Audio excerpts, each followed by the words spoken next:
Avogadro's के number की बात करते हैं जी। अगर हम किसी भी केमिकल को, उसके अंदर पार्टिकल्स जो मौजूद होते हैं और उसको गिनना चाहते हैं, तो वो हम आम हालात में नहीं गिन सकते हैं। यानी कि अगर हम उसको कहें कि इसमें 2 हैं पार्टिकल या 3 है पार्टिकल, तो हम इस तरह से नहीं देख सकते, क्योंकि नेकेड आई से या आम आंख से हम एटम को नहीं देख सकते और इसी तरह से मॉलिक्यूल्स को भी नहीं गिन सकते और ना ही देख सकते हैं। तो एक नंबर जो है वो एवोगेड्रोस ने दे दिया है, जिसको हम कहते हैं जी एवोगेड्रोस नंबर। और हम कहते हैं कि किसी भी सब्सटेंस के अंदर उसके कितने पार्टिकल होते हैं जी, एवोगैड्रोस नंबर के बराबर होते हैं।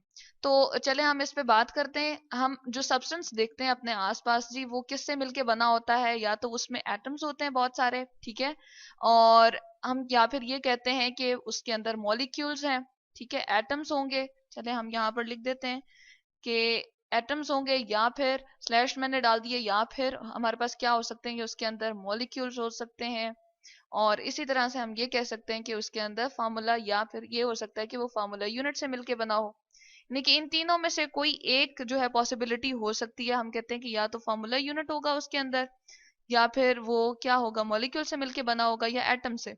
तो अब अगर हम इनकी काउंटिंग करना चाह रहे हैं और इनको गिनना चाह रहे हैं कि एटम्स आखिर हैं कितने उसमें, या मॉलिक्यूल्स कितने हैं, तो काउंटिंग क्या हो जाती है जी, वो डिफिकल्ट होती है, बहुत मुश्किल होती है, हम नहीं कर सकते उसको। तो उसके लिए एवोगैड्रोस ने आसानी कर दी है। वो क्या कर दिया जी, उसने एक नंबर दे दिया है जो कि है 6.02 इंटू 10 की पावर 23।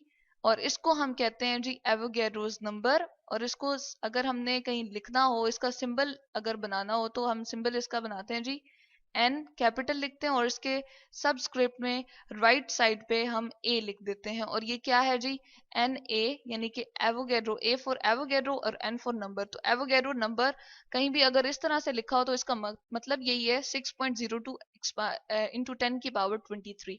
अब आपके पास अगर 1 मोल हो किसी भी सब्सटेंस का, कोई भी चीज हो, चाहे वो एटम हो, चाहे वो हमारे पास मॉलिक्यूल हो, और चाहे वो हमारे पास फार्मूला यूनिट हो, तो हम कहते हैं 1 mole is equals to 6.02 into 10 की पावर, हम लिखते हैं जी 23। उसमें क्या होंगे, पार्टिकल्स मौजूद होंगे।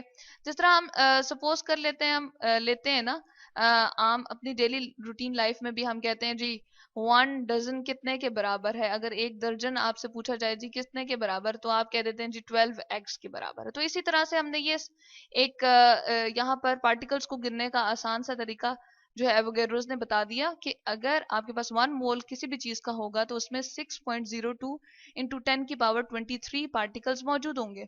चलें ऐसा करते हैं कि हम किसी एटम पे इसको अप्लाई करके देखते हैं। जैसे हम कहते हैं जी 1 मोल ऑफ कार्बन, अगर हम कहें 1 मोल ऑफ कार्बन हम ले रहे हैं, तो उसमें क्या होगा, उसमें ये आ जाएगा जी 6.02 इंटू 10 की पावर 23। उसमें क्या होंगे, एटम्स होंगे। किसके होंगे जी, कार्बन के, क्योंकि हम कार्बन एलिमेंट ले रहे हैं। तो एटम्स ऑफ कार्बन यहाँ पर आ जाएगा। इसी तरह से अगर हम एग्जांपल ले लें ऑक्सीजन की, तो हम कहते हैं जी 1 मोल ऑफ ऑक्सीजन अगर आप लिखना चाहते हैं, आप कहते हैं 1 मोल ऑफ ऑक्सीजन हमारे पास मौजूद है, तो उसमें कितने होंगे ऑक्सीजन के एटम, आप उसको गिनना चाह रहे हैं, तो आप कह देंगे कि जी ये बराबर है एवोगैड्रोस नंबर के, यानी कि 6.02 इंटू 10 की पावर 23 एटम्स ऑफ ऑक्सीजन। इसी तरह से चले हम किसी मॉलिक्यूल की एग्जांपल ले लेते हैं, यहाँ पर लिख देते हैं ऑक्सीजन, ठीक है। और मॉलिक्यूल की एग्जांपल हम ले लेते हैं H2O की, वाटर की ले लेते हैं लेट सपोज यहाँ पर। तो हम कहते हैं जी 1 मोल ऑफ, अगर आपके पास वाटर हो H2O, जिसको हम यहाँ पर चलें फार्मूला उसका लिख देते हैं, तो वो किसके इक्वल होता है, 6.02 इंटू 10 की पावर 23 मॉलिक्यूल्स ऑफ H2O। तो यहाँ पर अब देखें, ऊपर हमने 2 एटम्स ले लिए थे, यानी कि एटम्स की बात की थी, और यहाँ पर हमने एक मॉलिक्यूल की बात कर ली। चलें आप कुछ कैलकुलेशंस कर लेते हैं कि अगर मॉलिक्यूल के अंदर के एटम्स को भी हमने सेपरेटली देखना हो, तो हम किस तरह से कहते हैं कि कितने उसमें क्या एवोगैड्रोस नंबर इन्वॉल्व होता है या नहीं। तो हम कुछ कैलकुलेशंस यहाँ पर कर लेते हैं, ठीक है। और इन कैलकुलेशंस में हम ये देखेंगे कि जो एटम्स मौजूद होते हैं एक मॉलिक्यूल के अंदर, उनके हम अगर तादाद को गिनना चाहें तो कैसे गिनेंगे। H2O है हमारे पास, ठीक है, और इसमें हम कहते हैं कि जी H2O में क्या क्या मौजूद है, 2 एटम्स ऑफ, क्या है सबसे पहले, हाइड्रोजन है। तो यहाँ पर हम लिख देते हैं जी 2 एटम्स ऑफ हाइड्रोजन। ठीक। और इसके साथ और क्या है जी, एक एटम है ऑक्सीजन का, तो हम यहाँ पर लिख देते हैं 1 एटम ऑफ ऑक्सीजन। अब हम इनकी तादाद को गिनना चाह रहे हैं कि आखिर उसमें टोटल ये हैं कितने। ठीक है, अगर एक वाटर का आपने मॉलिक्यूल ले लिया और उसके अंदर के एटम्स को भी गिनना चाह रहे हैं, तो हम इसमें क्या निकालना चाह रहे हैं जी, नंबर ऑफ एटम्स। ठीक है, और इसी तरह से यहाँ के भी हम क्या निकालना चाह रहे हैं, नंबर ऑफ एटम्स। यानी कि एक गिलास आपने पानी का ले लिया, ठीक है, और उसके अंदर कौन से जी मॉलिक्यूल्स हैं, वाटर के। वहां से तो हमें पता चल गया था कि 6.02 है इसमें टोटल मॉलिक्यूल्स। चले यहाँ पर मॉलिक्यूल्स हम लिख देते हैं, मॉलिक्यूल्स ऑफ वाटर। लेकिन अब हम क्या करना चाह रहे हैं, उनके अंदर के एटम्स की तादाद को भी गिनना चाह रहे हैं। तो हम क्या करते हैं कि जी इसके लिए भी एवोगैड्रोस नंबर को यूज करते हैं। हम कहते हैं जो नंबर ऑफ एटम हाइड्रोजन के आएंगे वो आएंगे जी 6.02 इंटू 10 की पावर 23। इसी तरह से ऑक्सीजन के लिए भी 6.02 इंटू 10 की पावर हम लिख देते हैं यहाँ पर टॉप राइट पे 23। अब देखें जी ऑक्सीजन के साथ क्या है, 1 है, क्योंकि 1 एटम था इसका, तो यहाँ पर हम 1 से मल्टीप्लाई करेंगे, प्लस का साइन ये दरमियान में। इसी तरह से हाइड्रोजन के एटम्स को हम देख रहे हैं जी वो कितने हैं जी, वाटर के एक केमिकल इस फार्मूला को जब हम देखते हैं तो 2 हैं, तो यहाँ पर हमें 2 से मल्टीप्लाई करना पड़ेगा।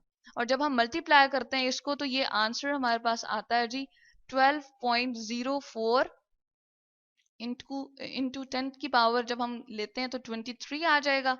और प्लस कर देंगे जी इसको 6.02 इंटू 10 की पावर 23 से जब हम इन दोनों को ऐड करेंगे तो क्या आ जाएगा जी, 12 को 6 पॉइंट इसके साथ हम ऐड करेंगे और 23 एज इट इज ही रहेगा, क्योंकि पावर्स जो है वो ऐड नहीं होती, ये जो आपकी पहले वाली न्यूमेरिकल वैल्यू होती है ये ऐड होती है। तो ये आ जाएगा आपके पास 18.06 इंटू 10 की पावर 23। तो यहाँ से हमारे पास टोटल नंबर ऑफ एटम निकल आया। तो यहाँ पर हम लिख देते हैं जी टोटल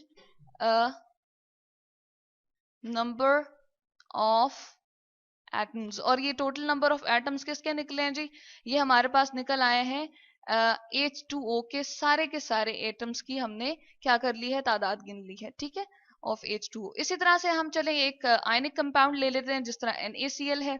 ठीक है, तो उसमें हम क्या कहते हैं जी, NaCl के लिए हम ये कैलकुलेशंस करना चाह रहे हैं। तो उसमें क्या है, एक हमारे पास है जी आयन है, उसमें टोटल नंबर ऑफ आयन्स को हम प्लस कर देंगे। तो आयन हम लिख देते हैं, क्या है हमारे पास 1 आयन है हमारे पास सोडियम का। ठीक है, सोडियम के लिए मैंने Na लिख दिया है। इसी तरह से 1 आयन है हमारे पास क्लोराइड। चले हम इसके साथ इसका यहाँ पर आयन का बता देते हैं कि सोडियम के पास क्या एबिलिटी होती है, इलेक्ट्रॉन को लूज कर देता है तो इसलिए पॉजिटिव में कन्वर्ट हो जाता है पॉजिटिव आयन में, और क्लोरीन जो है वो ऐड कर लेता है तो नेगेटिव में। अब इसके भी कितने आयन होंगे जी, 6.02 इंटू 10 की पावर 23।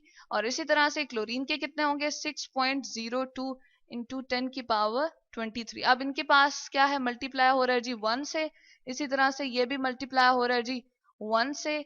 तो हम क्या करते हैं, इसकी कैलकुलेशंस को और सिंप्लीफाई कर लेते हैं। 6.02 इंटू 10 की पावर 23, जब इसको ऐड करेंगे हम 6.02 इंटू 10 की पावर 23 जो क्लोराइड का था, तो आंसर हमारे पास आएगा जी, टोटल नंबर ऑफ आयन्स हमारे पास आ जाएंगे 12.04। और पावर्स को जैसे मैंने पहले भी कहा था कि हम ऐड ये कुछ नहीं करते, इसको एज इट इज ही हम लिखते हैं, और जो शुरू में हमारे पास होते हैं ये वाले न्यूमेरिकल वैल्यू, इसको हम ऐड करते हैं। तो यहाँ पर हमारे पास क्या आ गया जी, ये टोटल नंबर ऑफ आयन्स आ गए जो सोडियम क्लोराइड में टोटल नंबर ऑफ, चले हम यहाँ पर लिख देते हैं नंबर ऑफ आयन्स किस में थे जी, NaCl में। तो यहाँ से हमने ये भी देख लिया कि अगर आपके पास एक फार्मूला यूनिट है और उसके आयन्स को आप निकालना चाह रहे हैं तो वो हम किस तरह से देख लेते हैं, टोटल नंबर ऑफ आयन्स को किस तरह से हम कैलकुलेट कर लेते हैं। और इसी तरह से ऊपर जो हमने वाटर के केस में किया था वो हमने किया था जी, सॉरी इसको हमने कर लिया था यहाँ पर मॉलिक्यूल्स, सॉरी एटम्स को हमने गिन लिया था। तो यहाँ से हमें ये कैलकुलेशंस के हवाले से भी पता चल गया कि आयन्स को आप किस तरह से निकाल सकते हैं, और इसी तरह से आपके पास अगर एटम्स को आपने फाइंड करना हो तो वो किस तरह से हम निकाल सकते हैं। और ये कैलकुलेशंस होती हैं जी एवोगैड्रोस की, और ये हम न्यूमेरिकल्स में यूज करेंगे।